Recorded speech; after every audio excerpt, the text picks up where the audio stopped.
বন্ধুরা আসসালামু আলাইকুম। প্রেম করতে চান, একটু কষ্ট করে রূপ না খুঁজে গুণ খোঁজেন।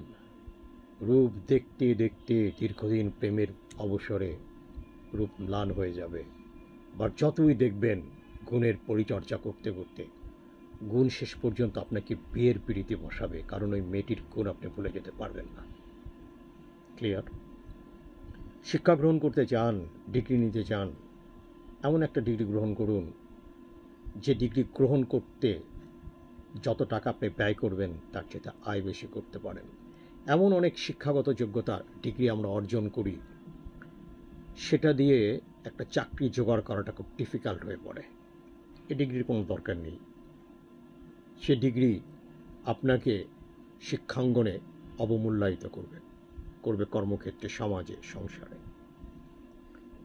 বিয়ে করতে চান, 25 চেষ্টা করুন করতে, কারণ অ্যাটলিস্ট 25 বিয়ে করুন, একটা সন্তান নিন, 26 বছর বয়সে সন্তানের বাপ হওয়ার চেষ্টা করেন আল্লাহ হুকুম করলে। আপনার বয়স যখন 50 হয়ে যাবে, আপনার সন্তানের বয়স হবে তখন 25 বছর। এটা আপনার জন্য একটা অ্যাসেট, যদি সন্তানটাকে মানুষ করতে পারেন। কর্মক্ষেত্রে ঢুকে যাবেন, চাকরি করতে পারবেন, আয়রন করতে পারবেন, কিন্তু যে সময়টা আপনি নষ্ট করে ফেললেন যৌবনের, সেই সময়টার আপনার সিম কার্ডের টক টাইমটা জায়গা মতো ব্যবহার করেন। মিস কল করে নষ্ট করেন না। ক্লিয়ার? কাউকে ভালোবাসতে চান, কাউকে কিছু দিয়ে যেতে চান, মনে করবেন তাকে বিচার করার খুব সহজ একটা রাস্তা আছে। চিন্তা করে দেখবেন সে কি আপনার জন্য অপেক্ষা করে? সে কি কখনো আপনার কোনো দুঃসংবাদ শুনলে, ঝগড়া করলেও আপনাকে নিয়ে চিন্তা করে, আপনাকে রাগ ভাঙিয়ে আপনার সংবাদ, আপনার ভালো মন্দ বিচার করতে চায়, জানতে চায়? মনে করবেন এই লোকটি আখেরে আপনাকে ছেড়ে যাবে না। যারা ছুতা খোঁজে, যে কোনো ব্যাপারে খোঁটা দেয়, মনে করবেন তারাই দিনের শেষে আপনাকে ঘাড়ে ছুরিটা বসাবে। যে লোক ঝগড়াতে খুব বেশি শাউট করে, চিল্লাপাল্লা করে, মনে করবেন সেই ব্যক্তি, যে লোক অপেক্ষাকৃত কম চিল্লায়, কম করে, শান্ত থাকে, সেই লোকটার থেকে অনেক বেশি সঠিক। এবং স্বামী স্ত্রীর মাঝে যে বেশি শাউট করে সে সঠিক, তার ভালোবাসা শক্তিশালী।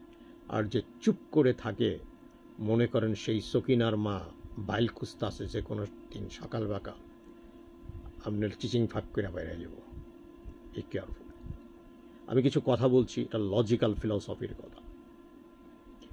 আপনি টাকা কাউকে ধার দিয়েন না, আপনি তাকে দিয়ে দিলে ফিসাবিলিল্লাহ দিয়ে দেন, সে জানুক ধার দিয়েছেন, বাট আপনি তার কাছে কখনো চাবেন না। আপনি তাকে দেখা হলে বলবেন, তোমাকে যে টাকাটা দিয়েছিলাম সেটা কি তোমার চাহিদা পূরণ করতে পেরেছিল? তুমি কি ভালো আছো? যদি সে মনে করে যে তার দান আপনার জন্য উপকার হয়েছে বা আপনার দান তার জন্য উপকার হয়েছে, তখন সেটা ফেরত দেওয়ার চিন্তা করবে।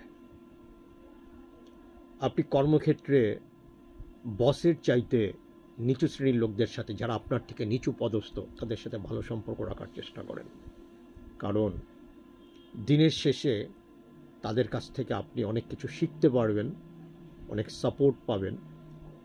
অ্যাটলিস্ট তারা আপনার সাথে শত্রুতা করবেন। আর উপরের মহলদের যত অফিসারদের সাথে, যত কলিগদের সাথে আপনি সম্পর্ক রাখেন, তারা কিন্তু আপনাকে আন্ডার এস্টিমেট করবে। অ্যাট দ্য সেম টাইম তারা কখনোই চাবে না ওই পদটা আপনি অধিকার করেন। আপনি তাদের কাছে প্রতিদ্বন্দ্বী। বাট নিচু আপনার কলিগস যারা, আপনি কখনোই তাদের প্রতিদ্বন্দ্বী নয়, তারাই আপনাকে প্রকৃত ভালোবাসে। পৃথিবীতে আবাসস্থান গড়ুন এমন জায়গায় যেখানে আলো বাতাস প্রচুর আসে, বাট এত পরিমাণ বাতাস আলো যাতে আপনি না পান যেটা আপনার বাসের অনুপযোগী করে তোলে।